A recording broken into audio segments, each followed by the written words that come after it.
Alors, vous savez, peut-être qu'en étude biblique, nous sommes en train de voir le livre de Daniel. Vous avez vu la fresque qu'il y a sur le mur ici. Et exceptionnellement, j'aimerais prendre la suite de Daniel. Nous étions au chapitre 5, donc nous sommes au chapitre 6 de Daniel.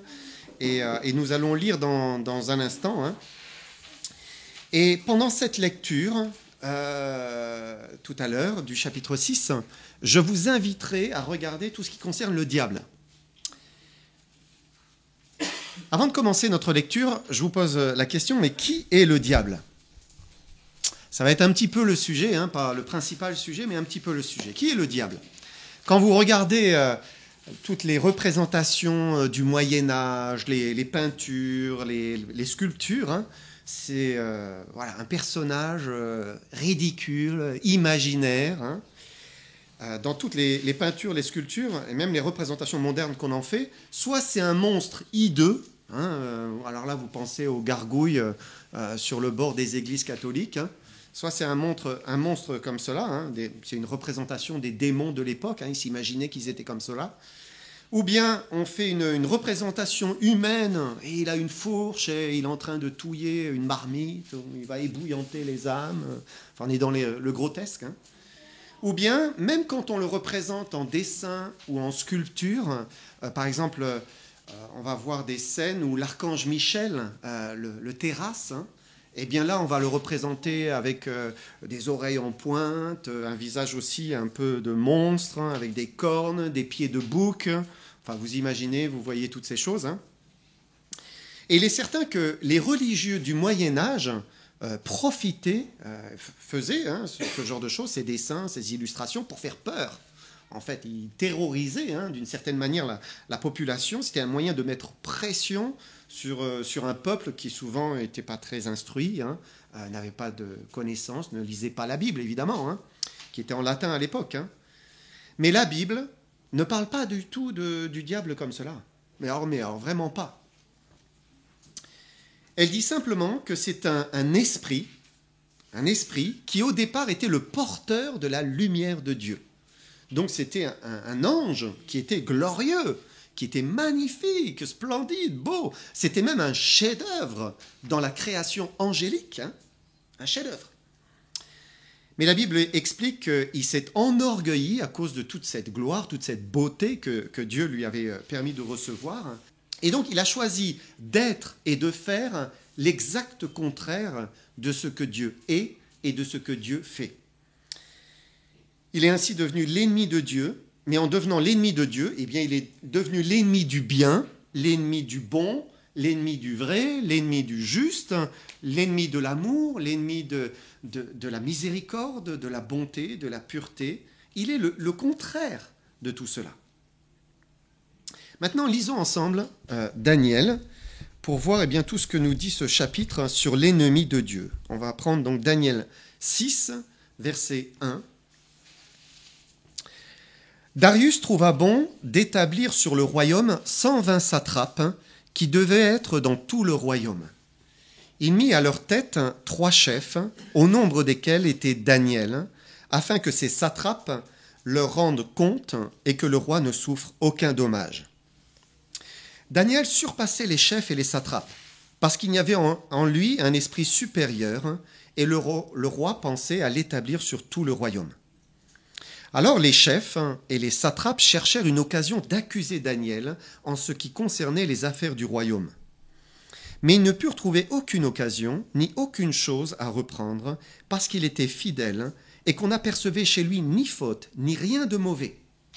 Et ces hommes dirent, « Nous ne trouvons aucune occasion contre ce Daniel, à moins que nous n'en trouvions une dans la loi de son Dieu. » Puis ces chefs et ces satrapes se rendirent tumultueusement auprès du roi et lui parlèrent ainsi. « Roi Darius vit éternellement. Tous les chefs du royaume, les intendants, les satrapes, les conseillers, les gouverneurs sont d'avis qu'il soit publié un édit royal, avec une défense sévère portant que quiconque dans l'espace de 30 jours adressa des prières à quelque dieu ou à quelque homme, excepté à toi, ô roi, sera jeté dans la fosse aux lions. Maintenant, ô roi, confirme la défense et écris le décret, afin qu'il soit irrévocable, selon la loi des Mèdes et des Perses, qui est immuable. Là-dessus, le roi Darius écrivit le décret et la défense. Lorsque Daniel sut que le décret était écrit, il se retira dans sa maison, où les fenêtres de la chambre supérieure étaient ouvertes dans la direction de Jérusalem.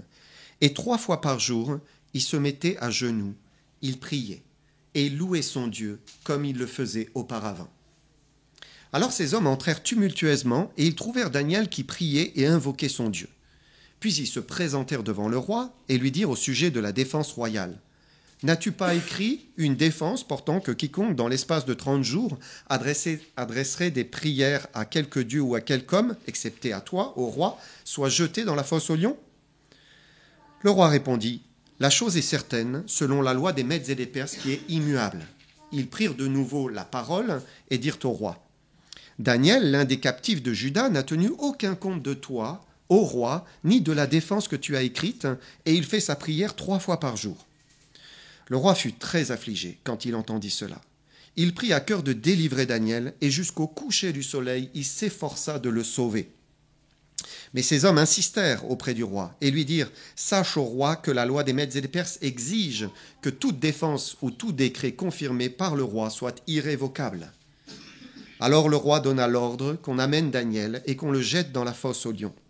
Le roi prit la parole et dit à Daniel: « Puisse ton Dieu, que tu sers avec persévérance, te délivrer. » On apporta une pierre et on la mit sur l'ouverture de la fosse. Le roi la scella de son anneau et de l'anneau de ses grands, afin que rien ne soit changé à l'égard de Daniel. Le roi se rendit ensuite dans son palais. Il passa la nuit à jeun. Il ne fit point venir de concubine auprès de lui, et il ne put se livrer au sommeil. Le roi se leva au point du jour, avec l'aurore, et il alla précipitamment à la fosse aux lions. En s'approchant de la fosse, il appela Daniel d'une voix triste. Le roi prit la parole et dit à Daniel: « Daniel, serviteur du Dieu vivant, ton Dieu que tu sers avec persévérance a-t-il pu te délivrer des lions ?» Et Daniel dit au roi: « Roi, vis éternellement. Mon Dieu a envoyé son ange et a fermé la gueule des lions qui ne m'ont fait aucun mal, parce que j'ai été trouvé innocent devant lui. Et devant toi non plus, ô roi, je n'ai rien fait de mauvais. » Alors le roi fut très joyeux, et il ordonna qu'on fasse sortir Daniel de la fosse. Daniel fut retiré de la fosse, et on ne trouva sur lui aucune blessure, parce qu'il avait eu confiance en son Dieu.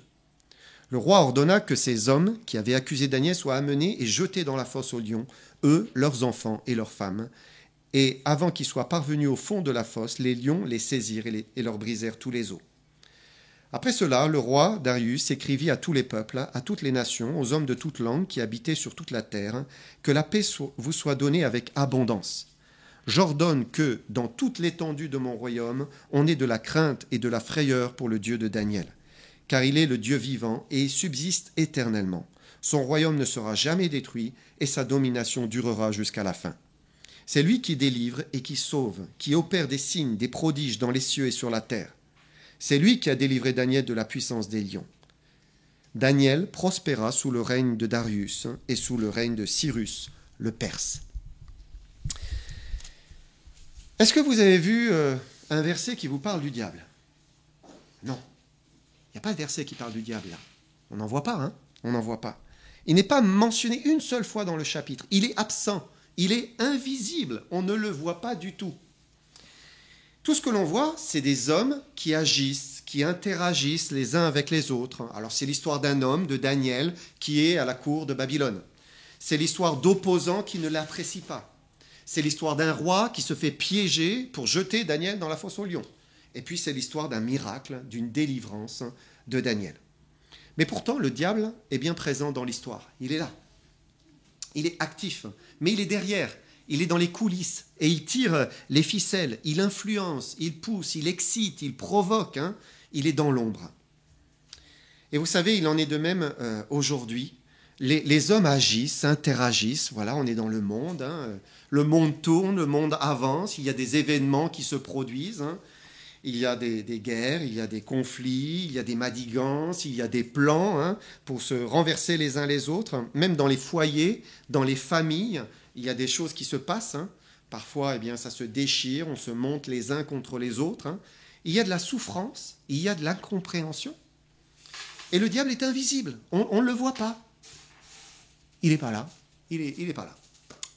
Il est comme absent du décor. Et pourtant, il est là, mais il est derrière, il est dans les coulisses, hein, et il est en train d'agir. Hein. La Bible dit qu'il est très actif, hein.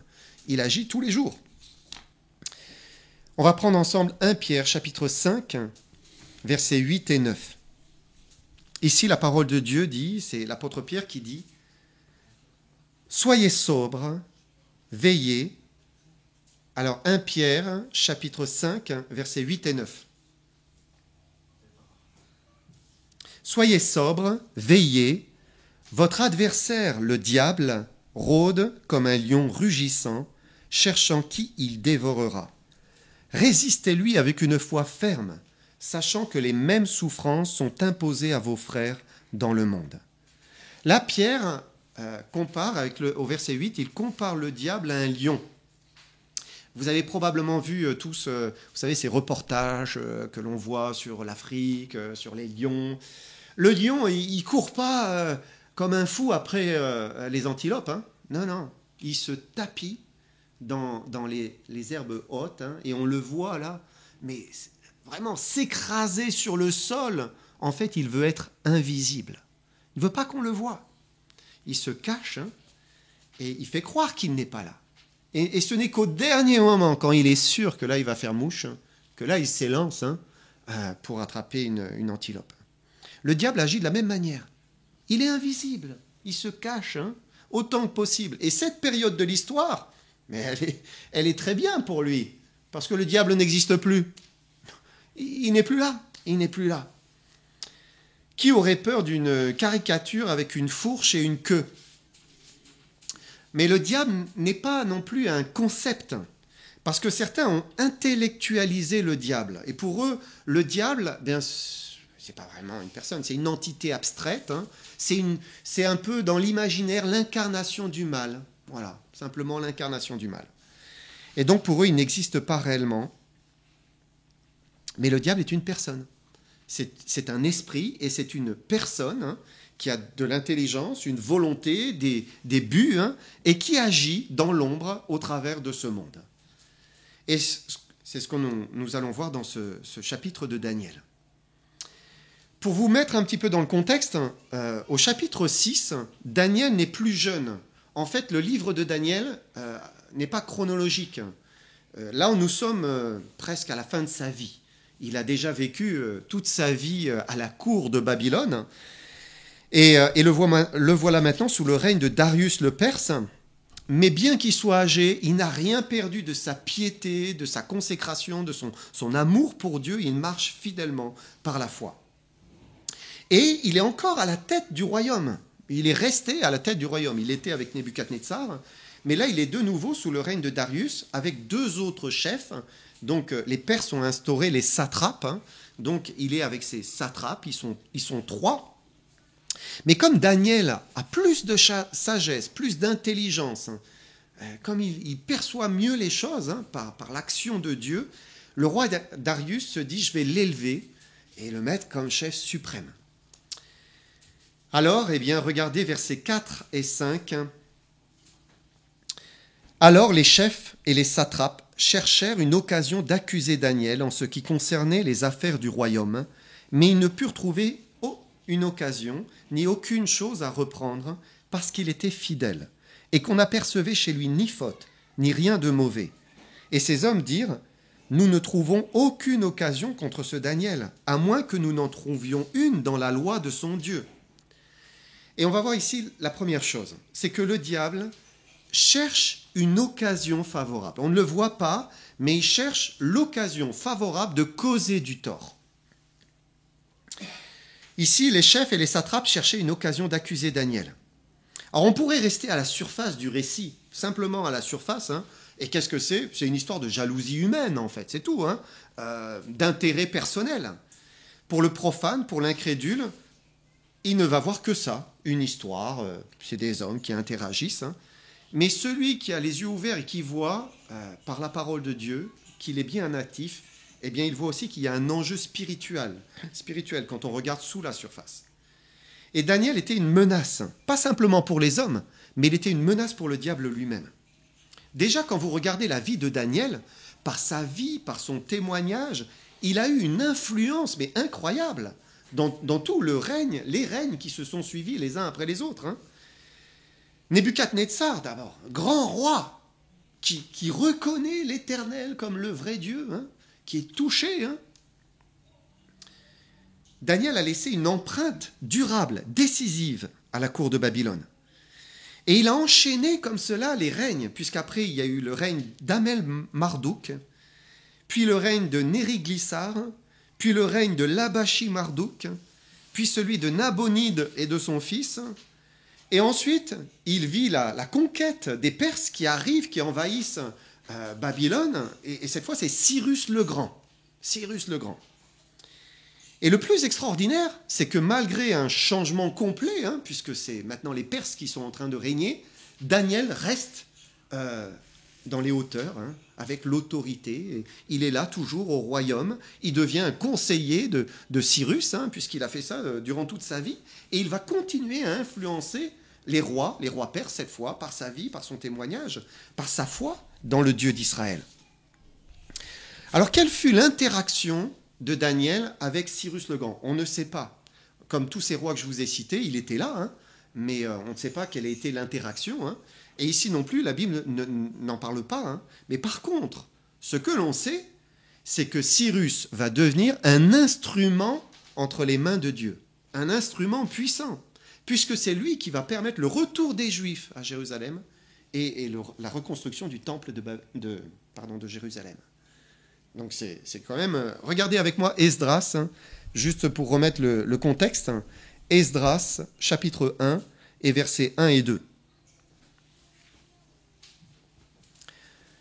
La première année de Cyrus, roi de Perse, afin que s'accomplisse la parole de l'Éternel prononcée par la bouche de Jérémie, l'Éternel réveilla l'esprit de Cyrus, roi de Perse, qui fit faire de vive voix et par écrit cette publication dans tout son royaume. Ainsi parle Cyrus, roi de Perse, des Perses. L'Éternel, le Dieu des cieux, m'a donné tous les royaumes de la terre, et il m'a commandé de lui bâtir une maison à Jérusalem, en Juda. C'est très fort. Dieu a choisi et a parlé à Cyrus. Mais il est fort possible que Daniel a eu une influence, puisque lui, il était là, il était l'expression de l'adoration du vrai Dieu dans le palais ici. Hein. Il était un témoin fidèle à la cour. Et puis ensuite, Daniel va vivre le règne de Cambyse II, ensuite le règne de Bardiya, et enfin le règne de Darius Ier. On se dit, mais c'est incroyable, quoi. Il est immortel, il traverse les âges. Et Daniel, maintenant, est observé par Darius Ier, et il se dit, mais voilà, il a tellement de sagesse et d'intelligence, je vais l'élever, l'établir sur tout le royaume. Il voit en Daniel quelqu'un qui est différent. Et bien sûr, il sait qu'il croit en l'Éternel et que Dieu est avec lui. Et là, quand vous regardez tout cela, eh bien, vous voyez l'enjeu qu'il y a derrière Daniel. Pour le diable, on comprend que Daniel dérange. Daniel est dangereux.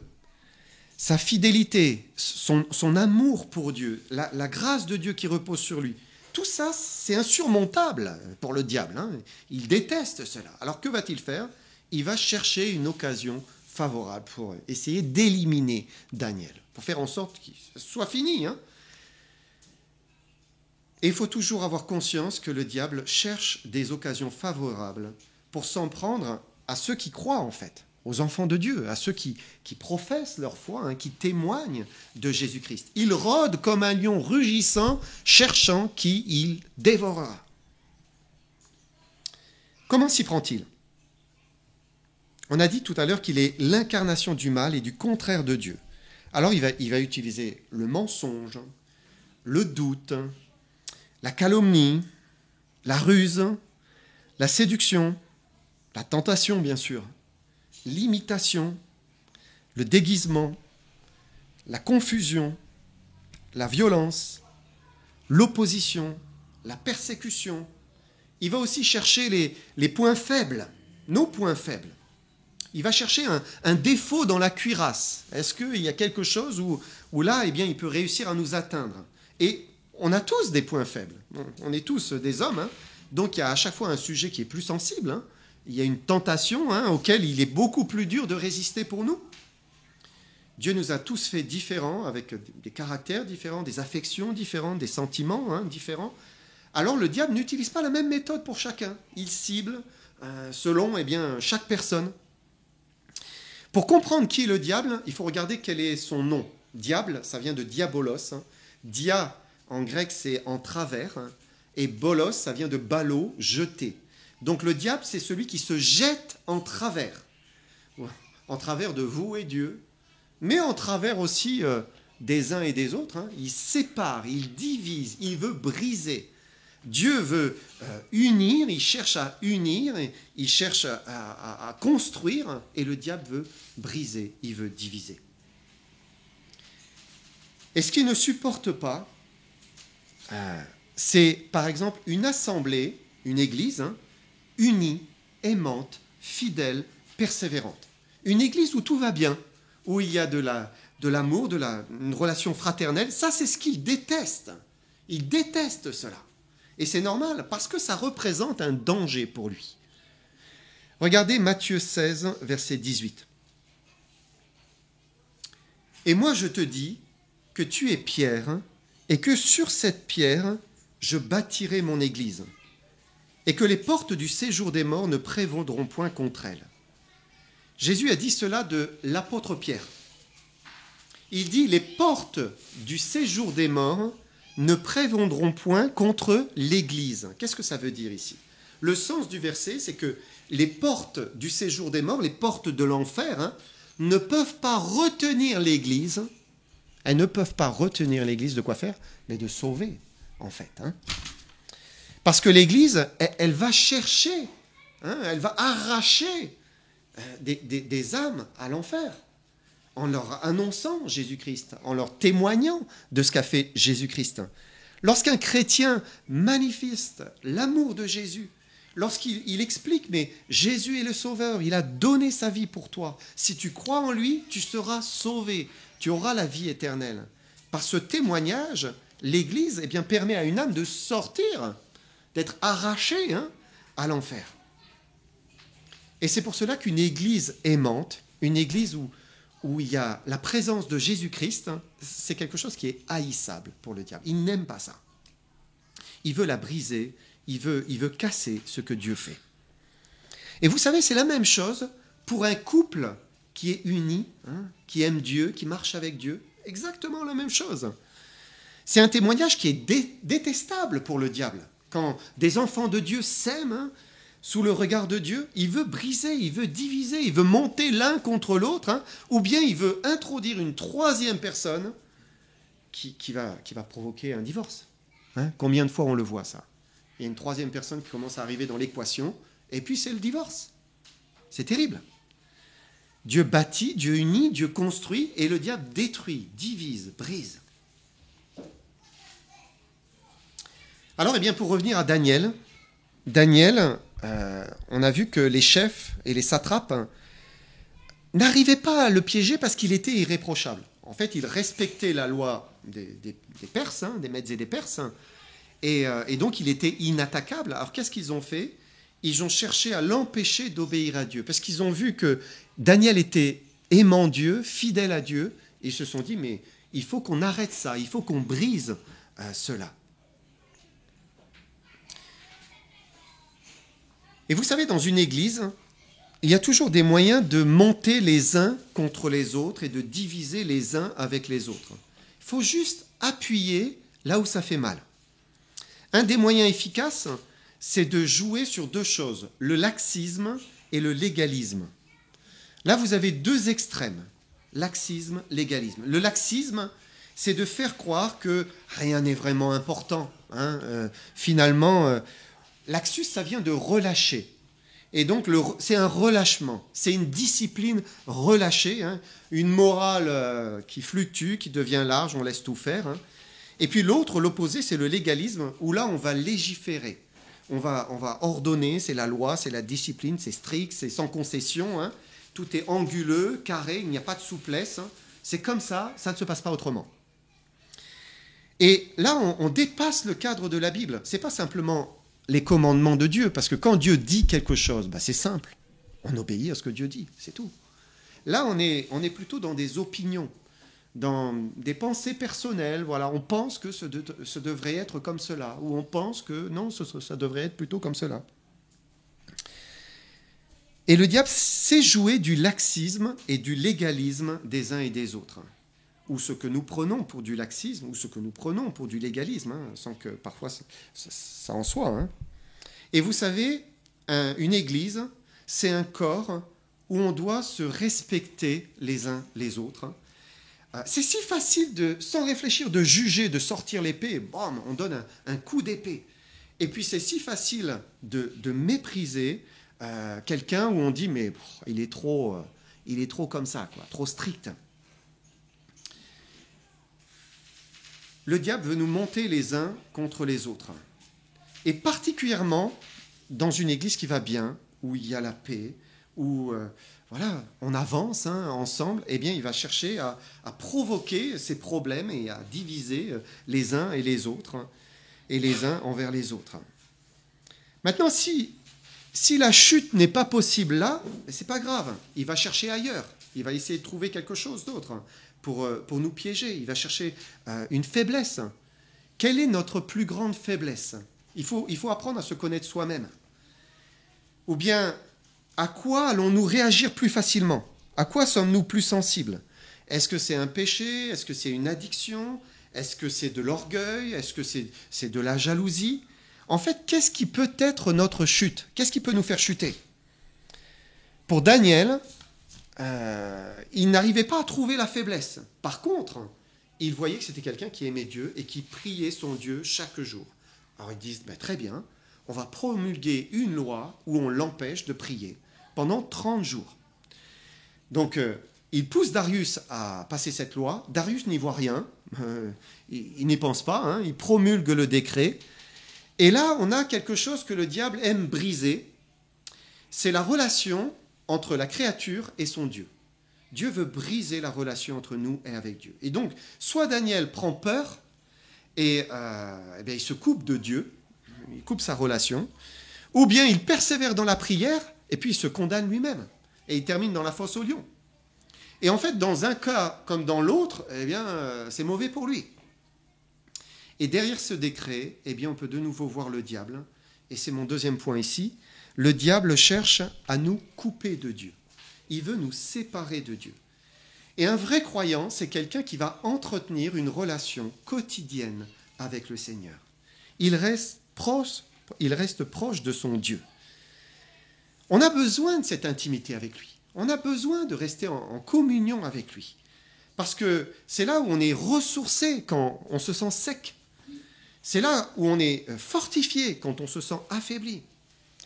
Qu'on est soulagé quand on se sent avec un pesant fardeau. Ou qu'on est éclairé quand on se sent perdu, on ne sait pas dans quelle direction il faut aller. Et Daniel, on a lu à plusieurs reprises qu'il avait un esprit supérieur, il dépassait les chefs, les satrapes. Mais pourquoi ? Parce que justement, il maintenait cette relation avec Dieu. Il avait cette communion et ce contact avec le Seigneur. Regardez Matthieu 26, verset 41. Veillez et priez afin que vous ne tombiez pas dans la tentation. L'esprit est bien disposé, mais la chair est faible. Et donc, ce qui nous garde du tentateur, c'est la relation, c'est la communion, c'est l'entretien. Il dit veillez et priez.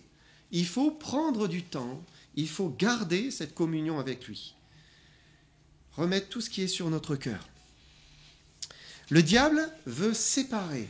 Et il veut nous empêcher finalement d'avoir cette relation avec Dieu. Et comment il va faire ? Il va nous donner un planning surchargé. Trop de choses à faire. Des sollicitations multiples. Des tentations de faire d'autres choses. Il va mettre des pensées qui nous éloignent. Il va mettre des écrans devant nous. C'est la mode maintenant. Il y a toujours un écran pour nous empêcher finalement de passer du temps avec le Seigneur. Parfois, il veut aussi nous faire douter. Est-ce que tu es sûr que Dieu va répondre à ta prière ? Parfois, quand on est très faible, est-ce que tu crois que Dieu va répondre, vu comment tu es tombé dans le péché, là, hein, tu as vu comment tu es loin de Dieu, tu ne pries pas assez bien, mais ce sont des mensonges. Hein. Dieu dit, demandez et vous recevrez. Demandez et vous recevrez. Approchez-vous de lui, demandez et vous recevrez. Par la foi en Jésus-Christ, on l'a vu tout à l'heure, nous sommes lavés, nous sommes sanctifiés, nous sommes justifiés et nous avons la liberté de nous approcher de Dieu. Alors, verset 10.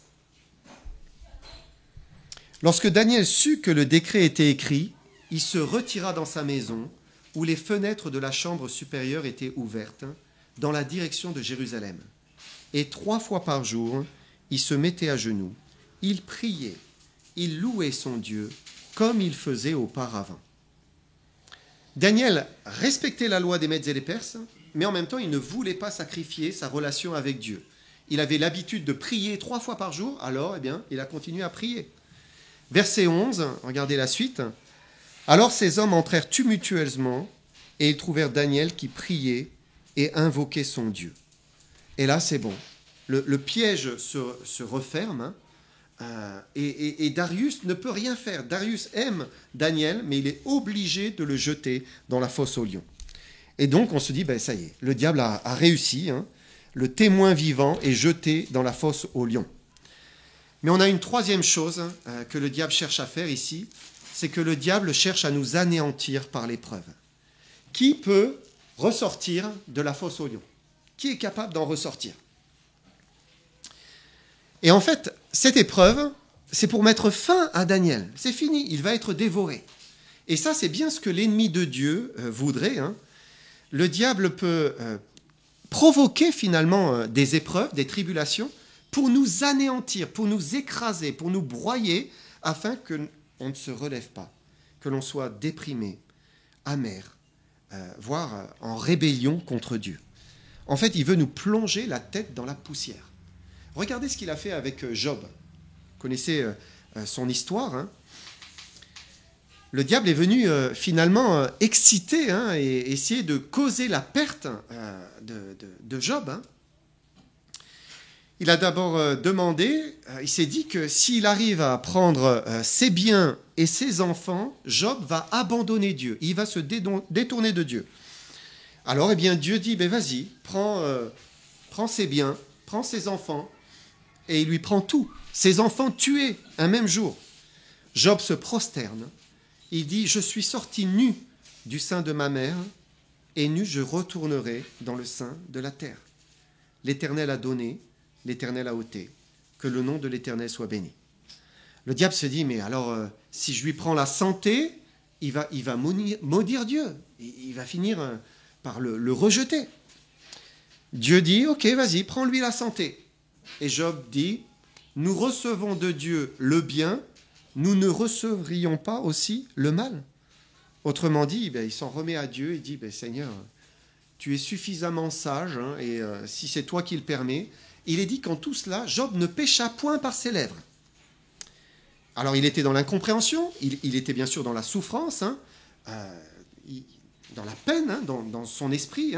Difficile d'être plus éprouvé que cela. Difficile, mais il n'a pas rejeté Dieu. Il n'a pas rejeté Dieu. Il ne comprenait pas, mais il n'a pas rejeté Dieu. Alors le diable, et même si ce n'est pas dit explicitement, on peut aussi le voir après intervenir avec ses amis, les 3 amis de Job. 3 amis de Job censés venir le consoler, mais qui ne l'ont pas vraiment consolé en fait. Ils ont fini par l'accabler, par le critiquer, par le juger. Et Job va lutter pour ne pas s'aigrir. Et finalement, Job va sortir de l'épreuve, et il va en sortir avec une connaissance de l'Éternel qui est plus grande. Pourquoi ? Parce que Job aura appris à aimer Dieu, non pour ce qu'il lui donne, pour ce qu'il reçoit de lui, mais pour ce qu'il est dans sa personne, parce qu'il est Dieu. Et le but du diable, c'était que Job ne se relève pas, et c'est ce qu'il voudrait faire aussi avec nous. Parfois, il permet des épreuves qui sont lourdes, qui sont difficiles, il voudrait nous écraser pour que nous ne nous relèvions pas. Dieu permet les épreuves, aucun doute, c'est lui qui les permet. Peu importe d'où elles viennent, même si le diable est un acteur, Dieu est quand même souverain, il est au-dessus et il permet ou il ne permet pas. Il a permis que Daniel soit jeté dans la fosse aux lions.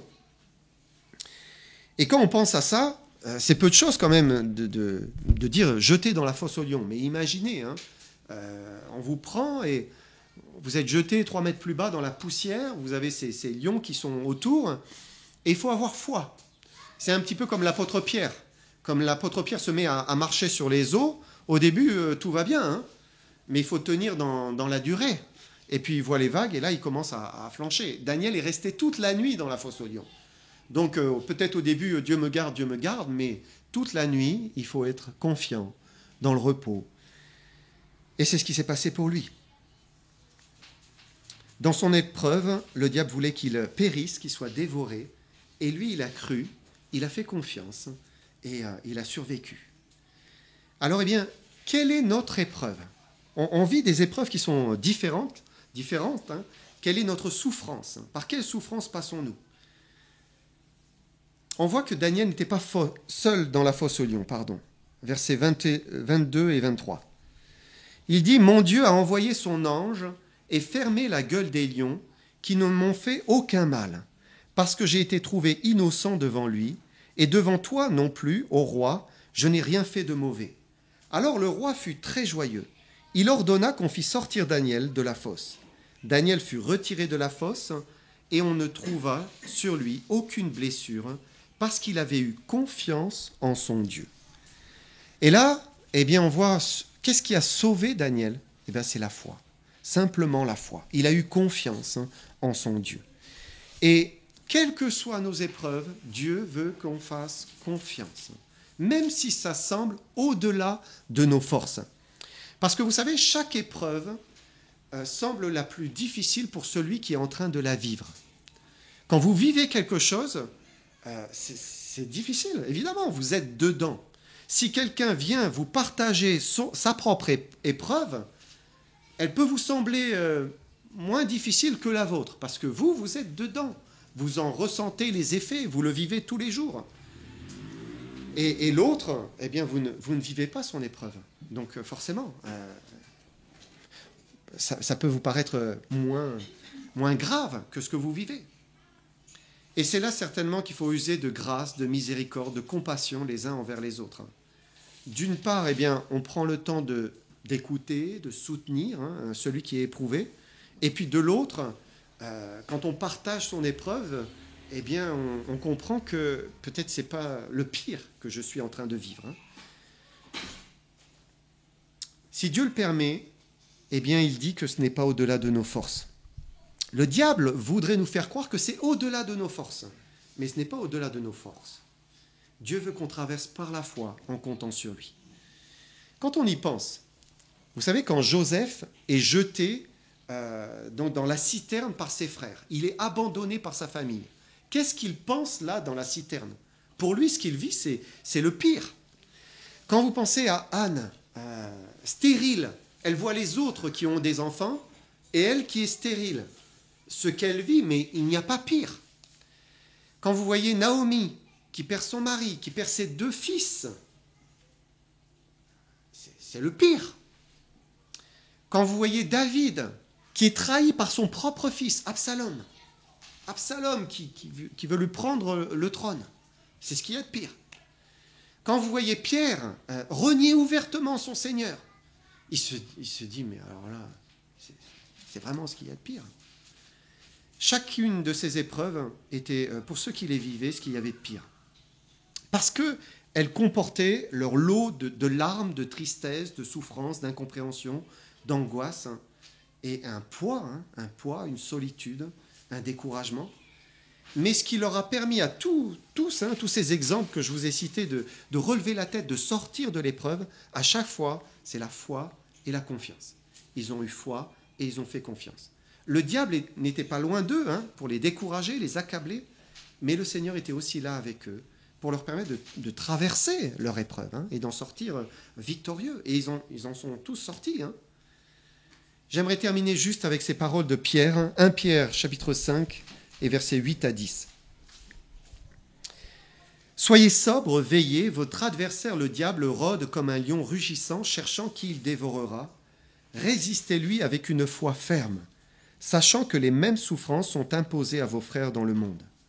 Le Dieu de toute grâce, qui vous a appelé en Jésus-Christ à sa gloire éternelle, après que vous aurez souffert un peu de temps, vous perfectionnera lui-même, vous affermira, vous fortifiera, vous rendra inébranlable.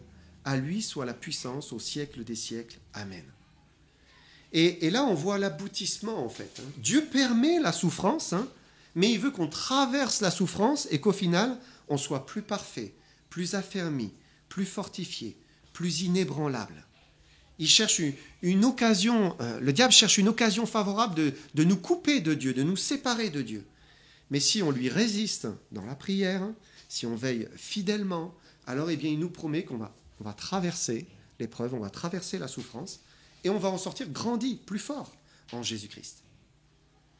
Et vous savez, le dernier verset, j'aimerais terminer par cela, c'est verset 28, il est dit que Daniel prospéra sous le règne de Darius. Et il est ressorti de la fosse, et après il a continué à prospérer. Et on ne sait pas quand il s'est éteint, mais en tout cas il a continué à prospérer, parce qu'il a été fidèle, et parce qu'il a fait confiance à son Dieu. Que le Seigneur vous bénisse.